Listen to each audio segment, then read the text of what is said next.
welcome to Eat Right by George, the healthy cooking show showing you healthy can be delicious, the holiday edition. And on today's show, I'll be demonstrating the do's and don'ts of cooking a holiday turkey. And what I have here is a 7-pound turkey, which I'm going to be roasting. One of the things to remember to do is take out all the gizzards that might be inside, such as the heart, the liver, because you don't want to cook those accidentally inside the turkey. They're usually in a plastic container. And then also, if there's any gravy, make sure there's the gravy packets have been taken out of the turkey. As you can see here, here's my turkey. This is just the turkey breast. And what you want to do first is remove the packaging, the plastic, and the net. Clean it thoroughly. And then remember that when purchasing a frozen turkey, if you want to use it, let's say for Thanksgiving or for Christmas, make sure to take it out at least 3 to 4 days prior to the holiday. And what you don't want to do is try to cook it frozen. Also, what you don't want to do is cook it while having it in the sink unthawed. So what I'm saying is don't put it in the sink and try to unthaw it for 3 days, because that's a food safety hazard. And don't try to unthaw it by putting it in the microwave. Those are no-no. So remember, don't try to unthaw it in the sink with running water. That's not right. And don't try to unthaw it in the microwave. What you do want to do is thaw it in the refrigerator 3 to 4 days prior, and then take it out. And it should be ready the holiday when you need it. Now what I like to do with my turkey is have a roasting pan, because you can't cook it in a regular pan. They're big, depending on the size of your turkeys.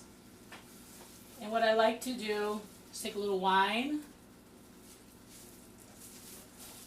and pour that in here, about 2 cups of wine. Pour it in the bottom of your pan. You can also pour it over the turkey as well. A nice fruity wine is good. Gives it a nice flavor. I also like to take just a little bit of olive oil and rub it around. It goes a long way. Gives it that golden brown color. And don't forget, preheat your oven to 350. And I would recommend having a meat thermometer and inserting it into the thickest part of the turkey to test it for doneness. Should be between 165 and 170 when it's done. Don't always depend on the little red button. So you rub this around. Now, one of the other questions people ask me is, are you supposed to fill or stuff your turkey? Because there's the cavity of the turkey here, which is something that's done quite often with stuffing. I wouldn't recommend it because it's not sanitary. Sometimes the stuffing doesn't get cooked thoroughly, and you could get food poisoning. So next, after rubbing it with some olive oil, I like to chop some garlic over my turkey. The great thing about this is the vegetables don't have to be perfect.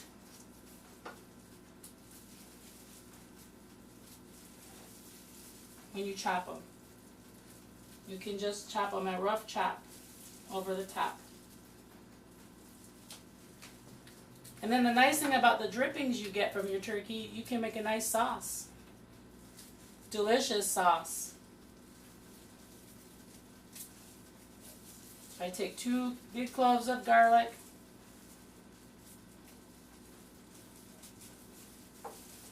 Chop them over the turkey. You can also insert some into the skin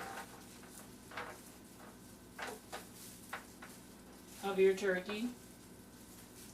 Just lift it up and put them inside. And then next I like to chop up some celery all around here. Rough chop. So easy to do. Many people don't know how to cook a turkey, so they go and they buy them already pre-made. When you can make one yourself, so much better. It'll be a lot juicier. Speaking of juiciness, one of the other do's for cooking turkeys is wait at least 20 minutes after a cookie or turkey is done to carve it. So let it rest on the roasting pan for at least 20 minutes before carving your turkey. It'll be way more juicy.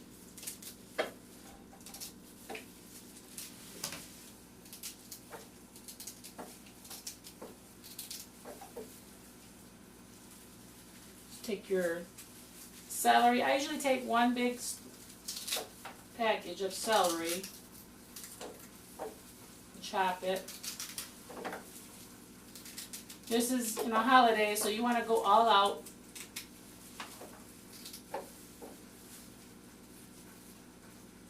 Wash your celery thoroughly before using it.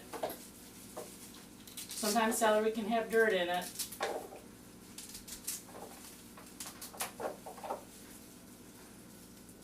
I also like to take some red onion, rough chop, once again, all around.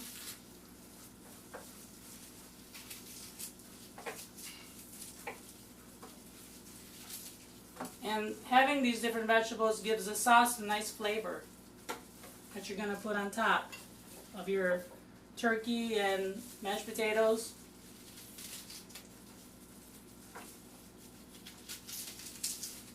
You just strain them and then take the sauce and thicken it with a little cornstarch. It's the joy of cooking in the holidays. So as you can see here, very simple. Another question I'm frequently asked is, should I baste my turkey? And the answer is yes. You should baste it every half hour, 15 minutes to a half hour, with turkey baster. That will give your turkey a lot more color. It'll be golden brown. That's the most important thing. Now, before putting it in the oven, I like to season it with some oregano flakes.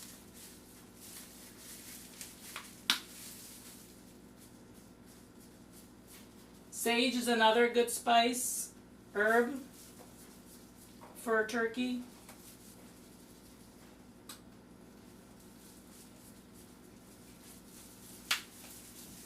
Parsley.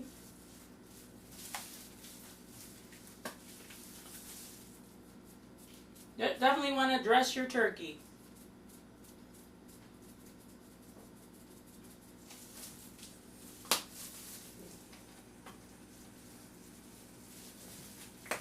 And give it a little more color with paprika.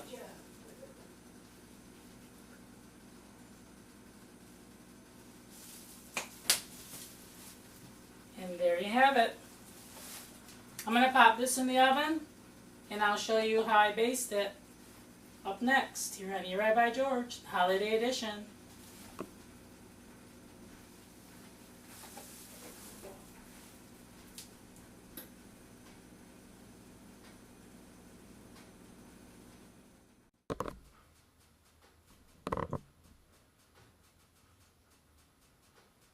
Welcome back to Eat Right by George, Healthy Cooking Show, showing you healthy can be delicious. And while our holiday turkey is roasting in the oven, this would be a good time to start setting the table. Now, since it's a holiday, you want to make your table even more special. And what I like to do is take a nice wine glass and place a bird of paradise shape in there with my linen napkin. So you take a linen napkin, make sure it has plenty of starch. Keep it squared at first. What you want to do next is fold it over like a rectangle. Next, rotate it straight in front of you. Then take the ends, fold those over, and you form a square. So you with me so far? Now you have a square, which then you rotate to a diamond, and you take the back corner, bring that up. You now have a triangle, and then divide that triangle in half, folding both sides over, like this, tucking in the back corners, folding it in half once again, and then peeling it like you would a banana. And you have bird of paradise. And you can do a variety of things. You can actually place this on top of the table, on top of your plate for decoration, or you can place this in a coffee cup, or what I'm doing today, placing it in a glass, giving your table a very elegant and beautiful look, which your guests are just going to love. So that's the first one I'm going to show you. Bird of paradise. There's a couple others. The next one is the candlestick. Yes, you can actually make a candlestick out of your napkin. You want to fold it like a diamond. Then, like a triangle, a big triangle like this. And fold it up about 1 inch. As you can see here, looks like a big hat. Turn that over. And just take one end and roll it to the right. Not too tight, but tight enough. And keep rolling so it's nice and firm.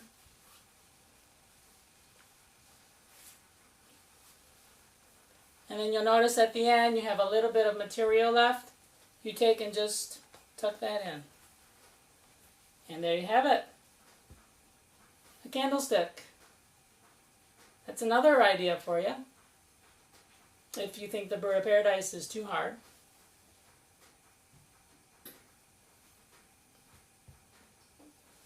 Another one is the fan fold.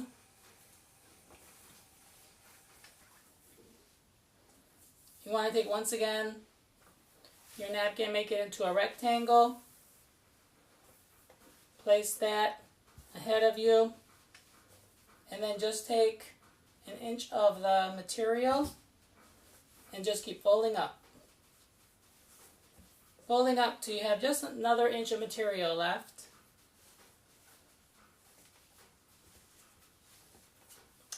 And then as you can see here, there's a little bit left at the end.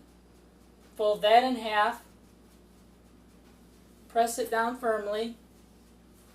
And then this little corner that's left over, just tuck that in. Press down. And presto. You have a fan fold. Hope you're enjoying these.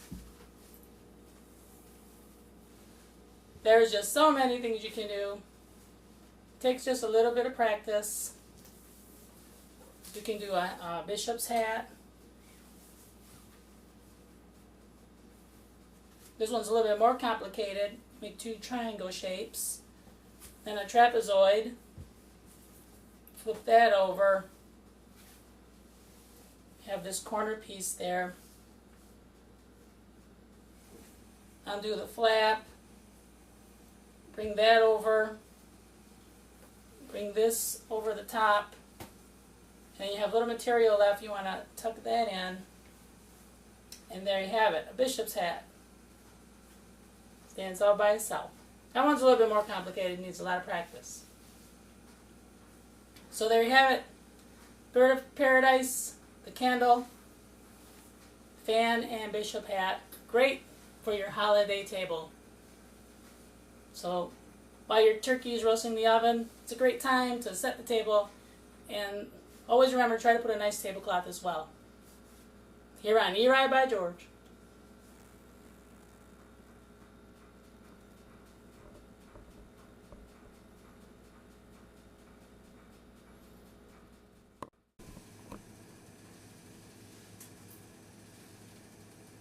Well, welcome back to Eat Right by George, healthy cooking show showing you healthy can be delicious.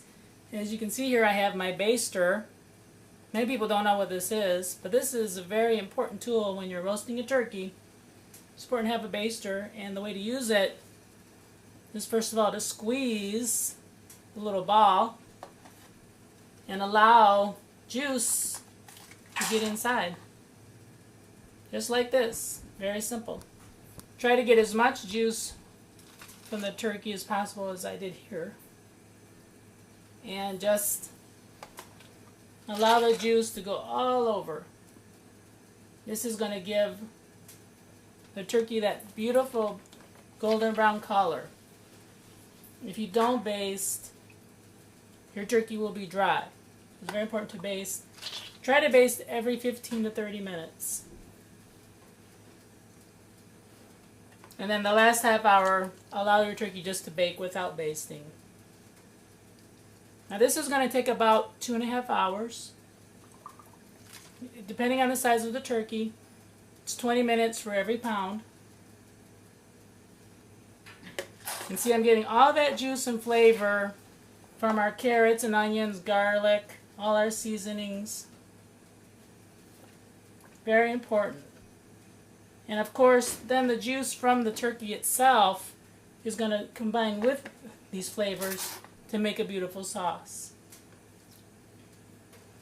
So there you have it. I've thoroughly basted my turkey.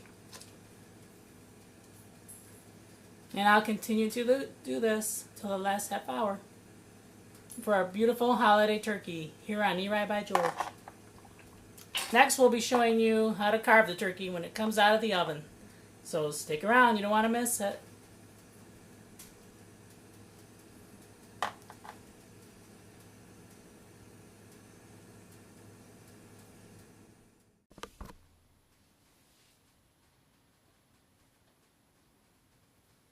Welcome back to Eat Right by George, the healthy cooking show showing you how it can be delicious. And while our turkey is roasting in the oven, I gathered a few interesting fun facts about turkey. Fun and interesting facts about turkey. I know a lot of you out there are health conscious, and you might be happy to know that turkey is a very good source of protein